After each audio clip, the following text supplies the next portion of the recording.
जय जय रघुवीर समर्थ, जय जय शनिदेव समर्थ. आज आपण 142व्या श्लोकाचं निरूपण ऐकणार आहोत, करणार आहोत. आणि त्यासाठी म्हणून मी जेव्हा विचार करायला लागलो तेव्हा माझ्या असं लक्षात आलं की 12 वर्षापूर्वी मी ह्या श्लोकावरती बोललो आहे. आणि ते जे मी बोललो आहे ते मी काढून जेव्हा ऐकलं तेव्हा मला असं वाटलं आजही आजच्या काळालाही ते तसंच्या तसं लागू आहे. आणि ते निरूपण मला स्वतःला आवडलं म्हणून मी तुमच्यासाठी ते सादर करतो आहे, तुमच्यासाठी पाठवतो आहे. ते तुम्ही ऐका. थोडंसं खरखर आहे कारण जुनं रेकॉर्डिंग आहे, ते थोडीशी खरखर आहे, पण पुढे सगळं व्यवस्थित ऐकू येतं. आणि त्यामुळे लक्षपूर्वक ऐका आणि तुमचं असणारं मत तुम्ही कमेंट बॉक्समध्ये जरूर टाका. हा श्लोक थोडासा गूढच आहे. कळावे कळावे कळावे कळावे गळावे असे शब्द आहेत, ते पटकन लक्षात येत नाही आणि म्हणूनच त्याच्यावरती चिंतन केल्याशिवाय बोलणं शक्य नाही. तर तुम्हाला ते ऐकलं म्हणजे तुम्हाला त्या शब्दांमध्ये अर्थ कळतील आणि त्याचा आनंदही घेता येईल. आणि म्हणूनच तुम्हाला आता श्लोक हा आम्ही तुमच्यासमोर सादर करतो आहोत, त्याचा आनंद घ्या आणि तुमचे असणारे कमेंट्स कळवा. जय जय रघुवीर समर्थ, जय जय शनिदेव समर्थ.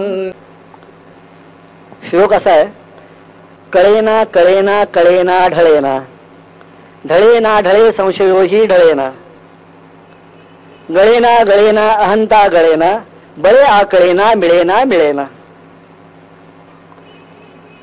त्याचं हिंदी संस्करण आहे, नहीं समझे समझे नहीं जाने, नहीं समझे समझे नहीं जाने, शंकित दृश्य अदृश्य न माने, अहंकार मिटना मुश्किल है, बल से प्रभु पाना मुश्किल है.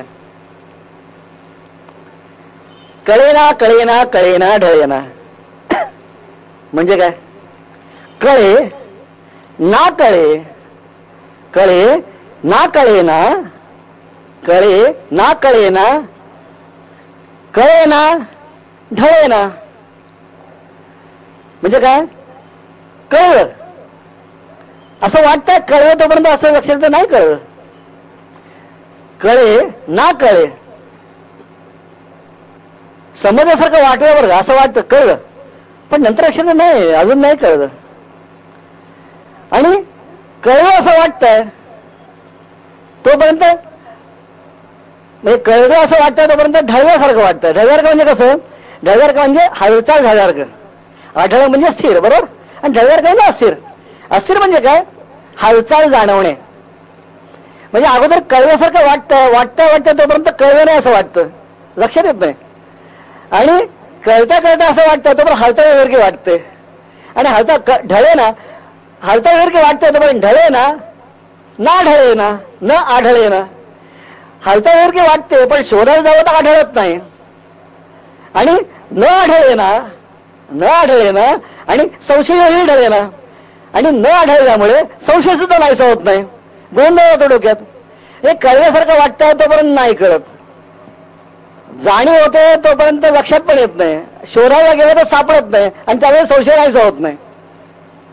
आणि म्हणून त्यांनी म्हटलंय, नाही समजे नाही समजे समजे नाही जाणे, शंकित दृश्य अदृश्य कोणा माने. परिस्थिती काय की परमेश्वराला समजून घ्यायचं तर सगुण आणि निर्गुण दोन्हीला समजून घेणं भाग आहे, दोन्हीला समजून घेणं भाग आहे. आता तर लेटेस्ट आपलं आजचं उदाहरण घ्या ना, जॉर्ज बुश भारतात आला.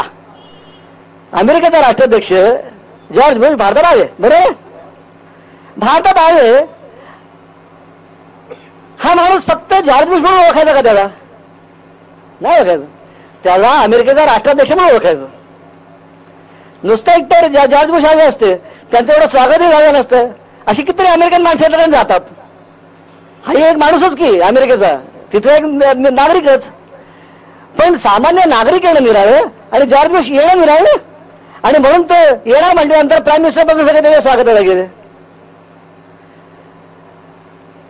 व्यक्ती दिसते, त्याच्या मागे असणारी अदृश्य शक्ती ही त्या व्यक्तीला महत्व निर्माण करते.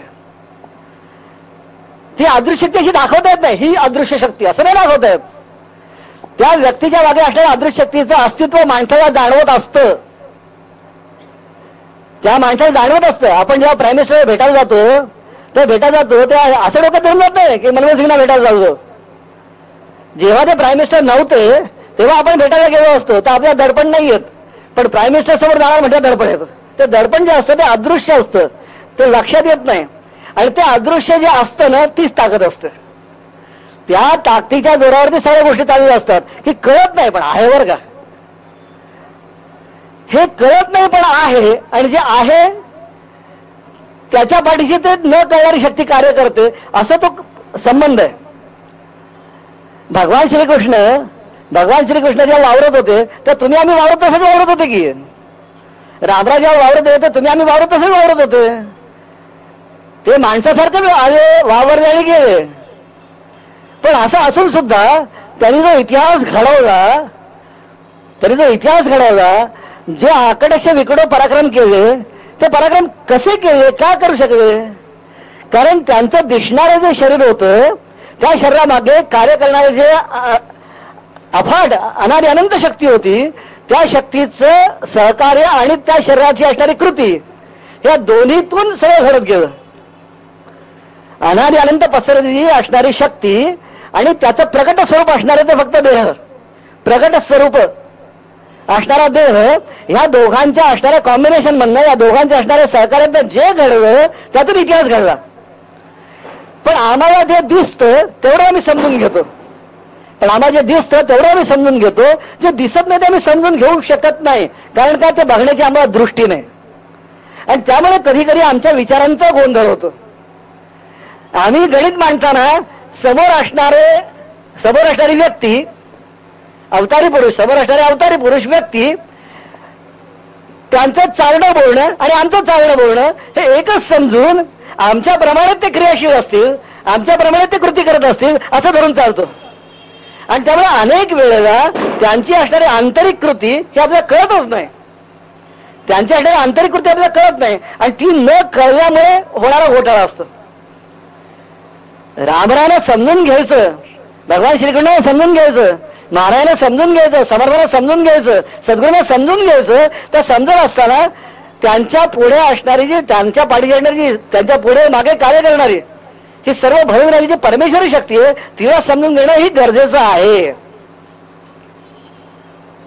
आज समजा कल्याणचा कमिशनर रस्त्यानं चालला, किंवा कल्याणचा पोलीस कमिशनर रस्त्यानं चालला, तर तुम्ही त्याला असं हटकाल का? नाही हटकणार. तुम्ही ते हटकू शकत नाही, कारण तुमच्या अंतर्गत माणूस तो, मग का नाही हटकत आपण त्याला कारण असं, आपल्याला माहिती आहे की ह्याला आपण हटकलं तर ह्याच्या पाठीशी आज न दिसणारी जी शक्ती आहे, जी दिसत नाही पण आहे, ती आपल्याला कोसळल्याशिवाय राहणार नाही. ही कोसळल्याशिवाय राहणार नाही ही जी भावना आहे, किंबहुना तसं केल्यानंतर येणारा जो अनुभव आहे, त्याचाच परिणाम असा असतो की ती व्यक्ती जे काम करते ते आपल्याला नंतर पाहायला मिळतं. त्यांची असणारी कृती आणि कृतीचे असणारे परिणाम, याच्यामध्ये कित्येक वेळा आपण मानवी गणित मांडत जातो. त्यांनी केलेली कृती आणि त्याचे असणारे परिणाम ह्याला आपण मानवी गणित मांडत जातो. त्या गणितामध्ये अधिक असणारा परमेश्वर आपल्याला माहीतच नसतो, कळत नाही. माहीत नसतं म्हणजे कळत नाही, दिसत नाही. म्हणून नेहमी आपण म्हणतो ना की एक शून्याला काही किंमत आहे का? शून्याला किंमत नाही. पण परिस्थिती अशी आहे, जो एक परमेश्वर जगाला व्यापून राहिला त्याच्या मागे शून्य ठेवत जा, किंमत वाढत जाते. ती शून्यच किंमत वाढवतात. एका मागे एक शून्य ठेवले की आपोआप 10 होतात, 2 शून्य ठेवले की 100 होतात, 3 शून्य 1000 होतो, 4 शून्य ठेवले की 10,000 होतं. ही शून्य एकाच्या पुढे ठेवा, किंमत कमी होत जाते, एकाचीच किंमत कमी होत जाते. पण हिला मागे ठेवली तर किंमत वाढत जाते. तसं लक्षात ठेवा, परमेश्वर तुमच्या पुढे हवा, परमेश्वराच्या मागे अनुसरण करा. हा जो परमेश्वर आहे ना त्याच्या मागे अनुसरण करा. तुम्ही शून्य आहात ना, तुमची किंमत वाढत जाईल. जितके तुम्ही शून्य होत जाल, जितके तुम्ही अहंकारहीन होत जाल किंवा निरंकार होत जाल, अहंकार विरहित होत जाल, जितके तुम्ही शून्य होत जाल ना, तेवढं त्या एकाची किंमत वाढणार आहे. एकाची किंमत वाढणार म्हणजे तो तुमच्या पुढे जर असेल तर तुमची किंमत वाढत जाणार आहे. पण हे करताना तेव्हाच लक्षात येतं की जेव्हा माणूस अनुभवाने शिकतो. काही गोष्टी अनुभवाने शिकाव्या लागतात, या गोष्टी केल्याशिवाय कळत नाहीत. परमेश्वराला अनुसरायचं परमेश्वराच्या मागून जायचं, आपल्या प्रत्येक कृतीच्या पुढे परमेश्वराची पावलं असली पाहिजे याची काळजी घ्यायची. ही काळजी कशी घ्यायची हे करायला लागल्यावरच कळतं. त्याला आपण शरण गेलो की आपोआप ते घडत जातं. त्याला आपण शरण गेलो की आपोआप ते घडत जातं. आणि त्यासाठी सगळ्यात महत्वाची गोष्ट आहे समर्पण. हे ज्या दिवशी घडेल खरं खुरं समर्पण. मी खरं खुरं समर्पण का म्हणतोय? हे म्हणणं फार सोपं आहे की हे सगळं तुमचं आहे, हे सगळं तुम्हाला दिलं, हे म्हणणं फार सोपं आहे. पण प्रत्यक्षात तसं वागणं अत्यंत अवघड आहे. पण ज्या दिवशी तुमच्यावर वागण्याची ती हिंमत येईल, ती ताकद येईल, आणि ज्या दिवशी तुम्ही खरोखर मनापासून अंतःकरणापासून असं म्हणाल हे सारं काही तुमचं आहे, त्याशी लक्षात ठेवा परमेश्वर तुमच्या दोन पावलं नक्की पुढे आहे. तुमच्यावर येणारा प्रत्येक घाव तो घेतल्याशिवाय राहणार नाही. तुमच्यावर येणारं प्रत्येक संकट तो स्वतः घेतल्याशिवाय राहणार नाही. पण केव्हा? की जेव्हा तसं अनुसरण असेल तेव्हा. जेव्हा तसं अनुसरण असेल तेव्हा. तसं अनुसरण नसेल तर मात्र घोटाळा व्हायचा. तसं अनुसरण नसेल तर मात्र घोटाळा व्हायचा. आणि म्हणून सगळ्यात महत्वाची गोष्ट की परमेश्वर समजून घेणं ही अतिशय अवघड गोष्ट आहे. म्हणून असं होतं की कळलं, परमेश्वर कळल्यावर का समजला, आणि जाणवते म्हणेपर्यंत जाणे नसावं. कसं आहे की माणूस अध्यात्माच्या क्षेत्रात पावलं चालायला लागला ना, केव्हा तरी असं तो आनंद येतो. आता तो आनंद येतो म्हणजे कसा येतो हे सांगता येत नाही. केव्हा तरी तुम्ही पूजा करत असता, केव्हा तुम्ही ध्यानावर बसलेला असता, केव्हा तरी जप करत असता, आणि करता करता असा आनंदातून यायला लागतो, अनुभूती यायला लागते. आणि ती येते किती? काही सेकंद येते. आणि मग सेकंद आले ना की दुसऱ्याशी माणूस ध्यानावर बसून तसंच अनुभूती घ्यायचा प्रयत्न करायला लागतो, तोच आनंद मिळवायचा प्रयत्न करायला लागतो. असं वाटतं पुन्हा तसं वाटलं पाहिजे बरं का. नाही येत. कारण ती मेकॅनिकल प्रोसेस नाहीच आहे मुळे, यांत्रिकी पद्धत नाहीच आहे मुळे. असं ठरलं नाही की असं गेलं, असं नाहीये की असं केलं की तो अनुभव येणार, असं नाहीये. हा अनुभव केव्हा द्यायचा हे तो ठरवतो, परमेश्वर ठरवतो. हा अनुभव केव्हा द्यायचा ते तो परमेश्वर ठरवतो. आणि म्हणून त्याच्यावर सोडायचं असतं अनुभव द्यावा. आपण अनुभव मिळवण्यासाठी त्या पद्धतीने परत जावं लागलं. असं वाटतं की हा त्यावर डोळे मिटले होते, असा मी विचार करत होतो, असा मी जप करत होतो, आणि तसं करता करता सुरू झालं. असं नाहीये, असं नाही. हे भांड केव्हा भरलं हे आपल्याला कुठं कळतं? हे त्याला कळतं, परमेश्वराला कळतं. आणि भांड भरण्याचा अनुभव काय हे त्याला माहितीये. आपण फक्त पाहतो आणि पाहिल्यानंतर आनंद घेतो, हो झालं बरं का. पण हे जे झालंय, कसं झालं आणि काय झालं हे सगळं त्याला माहितीये. आणि म्हणून त्याच्या मागे यांत्रिक पद्धतीसारखं जायचा प्रयत्न नाही करायचा. समजलं नाही समजलं, कळलं नाही कळलं, अस्तित्व जाणवलं नाही जाणवलं, ह्या भानगडीत तुम्ही पडलात ना, ह्या भानगडीत तुम्ही पडलात की संशयही ढळेना, संशय जात नाही. आणि संशय आला की अगोदरचं केवळ सगळं संपलं. संशय आला की अगोदरचं सगळं केवळ संपलं. कारण मुळात आपण जे केलं ते बरोबर आहे की इथून सुरुवात होते. आपण उभे आहोत ते आपल्या विश्वासावर उभे आहोत. ज्या दिवशी विश्वासाला धक्का लागला, संशय निर्माण झाला की अगोदरचं सगळं मिळवल्यावर पाणी फिरतं. म्हणून संशय येता कामा नये. आणि ज्यावेळेला हा संशय जर गेला नाही, हा जर संशय गेला नाही तर त्याच्यापर्यंत जाता पण येत नाही. बरोबर आहे. आणि म्हणून त्यांनी म्हटलं गळे ना अंता गळे ना, गळे ना.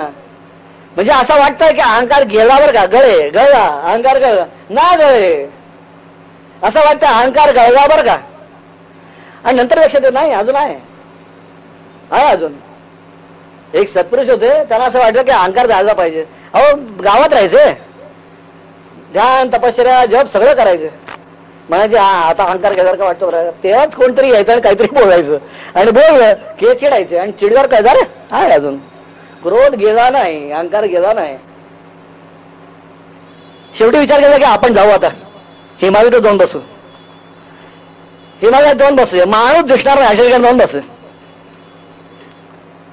त्या नीलगाईंनी आपोआप त्यांचं पडलेलं दूध असतं ना, त्या दुधाचे मिळणारे जे वडी आहेत ते वड्या ते खायच्या, कुठे कंदमुळं खायचे, असं करून. पण माणूस दिसावा नको का, तर एकदा अहंकार जाऊ दे मगच माणसांमध्ये जायचं. 12 वर्ष बाबरायचं तिथं तपश्चर्या केली, आणि असं वाटलं की गेला अहंकार, आता काही प्रॉब्लेम नाही, क्रोध गेला असं वाटलं. आणि मग खाली उतरले. गावात आले तपस्या तर केलेलीच होती, एकाग्रता होती, लोक यायची, पाया पडायची, अनुभव यायला लागले, माणसं यायला लागली, गर्दी गोळा आली. आणि आला कुंभमेळा नंतर गावची माणसं म्हणाली कुंभस्नानाला आम्ही जाणारच आहोत. बरोबर, कुंभस्नानाला आम्ही जाणारच आहोत, तुम्हीही चला तीर्थक्षेत्री, तुम्ही चला. म्हटल्यानंतर गाडी केली, गाडीत त्यांना घातलं, सगळे निघाले आणि कुंभमेळ्याला आले. आता कुंभमेळ्याला काय एकच साधू थोडा आला, किती साधू आले, हजारो लाखो, गर्दीच गर्दी. आणि एवढ्या प्रचंड गर्दीमध्ये ही आणखीन हे हिरवे त्यात गर्दीत. आणि आता गंगास्नानाला उतरायचं, मुहूर्त ठरलेला ना, गंगास्नानाला उतरायचं मुहूर्त ठरलं, साधूंची रेडारेट सुरू झाली, गोंधळ सुरू झाला. हे आत उतरायला बघतायत, आणखीन ह्यांना ढकून दुसरा जायला बघतोय, त्याला ढकून तिसरा जायला बघतोय. होता काय, कोणते सद्ग्रस्त होता तो जायला निघाला आणि त्याचा पाय यांच्या बाहेर पडला, त्यांचा पाय यांच्या बाहेर पडला आणि जो राग आला त्याला ढकलून म्हणाला कोणाच्या पायावर पाय देतो माहितीये तुझा, मी कोण, असं म्हणाला. आणि लक्षात आलं नाही, गेला नाही, अजून आहे, बसला आहे तो, आत कुठेतरी दडून बसला होता. त्याचा पाय फक्त कारण आहे, त्याचा पाय पडला हे कारण आहे, त्याचा पाय पडला हे कारण आहे. हे कारण झालं म्हणून मला कळलं की 12 वर्षांचा सुद्धा नाही गेला. सगळ्यांना सांगितलं नमस्कार तुम्ही स्नान करा, ज्याचा पाय पडला त्याच्या पाया पडाला, ज्याचा पाय पडला त्याच्या पायावर डोकं ठेवायला म्हणाला. तू कोण आहे माहित नाही, पण तुझ्यामुळे मला ज्ञान झालं, अजून अहंकार आहे. आता परत जातो मी तपश्चर्याला. जोपर्यंत अहंता जात नाही, संशय जात नाही, तोपर्यंत अहंकार जात नाही. अहंकार कशावर उभा असतो, अहंकार अज्ञानावर उभा असतो. अहंकार अज्ञानावर उभा असतो. अज्ञान म्हणजे काय, मी असा, मी तसा, मी हे केलं, मी ते केलं, मी असं करणार, मी तसं करणार आहे, माझ्यामुळे सगळं काही चाललं आहे, माझ्यामुळे सगळं काही चाललं आहे. हा जो गोंधळ आहे डोक्यात, हा जो गोंधळ आहे डोक्यात, त्या गोंधळावरती अहंकार उभा आहे.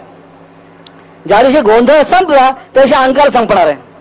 पण हा गोंधळ संपवतच नाही ना माणूस, माणूस गोंधळ सांभाळून ठेवतो, माणूस गोंधळ सांभाळून ठेवतो. थोडंसं कसं आहे माहिती का, आणि तपस्येच्या बाबतीत सुद्धा, की समुद्रामध्ये जेव्हा बोट शिरते ना, जेव्हा बंदरापासून बोट सुटते, त्या सुटताना किनारा दिसतो, सुटताना किनारा दिसतो. बोट आत आत आत जायला लागली ना की किनारा लांब जाताना दिसत असतो, म्हणजे आपल्याला कळतं की आपण पुढे चाललोय, दिसतं. पण एक वेळ अशी येते ना, महासागरात तुम्ही मरेन पोहोचला की एक वेळ अशी होते किनारा दिसतच नाही, चारही बाजूला फक्त क्षितिजच असतं. तेव्हा कळत नाही की आपण नक्की पुढे चाललो का मागे चाललोय, तेव्हा कळत नाही. कारण किनारा दिसतो तोपर्यंत जाताना कळतो ना, पण चारी बाजूला क्षितिजामध्ये कळतच नाही आपण पुढे चाललो का मागे चाललोय, सामान्य माणसाला कळत नाही.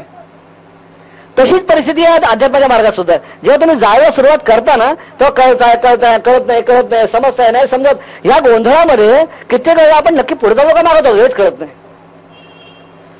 आणि हे जेव्हा आपल्याला कळत नाही, ह्या न कळण्याचा परिणाम म्हणजे संशय, संशयाचा परिणाम म्हणजे अहंकार टिकणं. आणि अहंकार टिकला की अहंकार काय करतो, अहंकार सगळ्या गोष्टी बळाने मिळवायचा प्रयत्न करतो, ताकदीने मिळवायचा प्रयत्न करतो. तेव्हा असं केलं की मिळेल, तसं केलं की मिळेल. देवाला जिंकायचा तो विचार करतो, परमेश्वर जिंकायचा विचार करतो. कारण आयुष्यात सगळ्या गोष्टी जिंकलेल्या असतात, सत्ता, संपत्ती, पैसा, अधिकार सगळ्या गोष्टी जिंकलेल्या असतात ना. धडपड करून, कष्ट करून, बुद्धी सामर्थ्यवान मिळवलेलं असतं. तेव्हा वाटतं देव बुद्धी सामर्थ्यवान मिळेल, आणि म्हणून तो बुद्धी सामर्थ्यवान मिळायचा प्रयत्न करतो. आणि परमेश्वर मिळत नाही. परमेश्वर तेव्हा मिळतो की जेव्हा माणसाला कळतं की बुद्धी सामर्थ्याने परमेश्वर मिळत नाही, प्रेमाने परमेश्वर मिळतो. जेव्हा माणसाला कळतं की निसंशय होऊन शरण गेल्यानंतर परमेश्वर मिळतो. जेव्हा माणसाला कळतं की अहंकार रहित होण्यानेच परमेश्वर मिळतो. आणि जेव्हा या तिन्ही गोष्टी होतात तेव्हा हा गोंधळ नाहीसा होतो आणि आपण परमेश्वरापर्यंत जातो. जय जय रघुवीर समर्थ.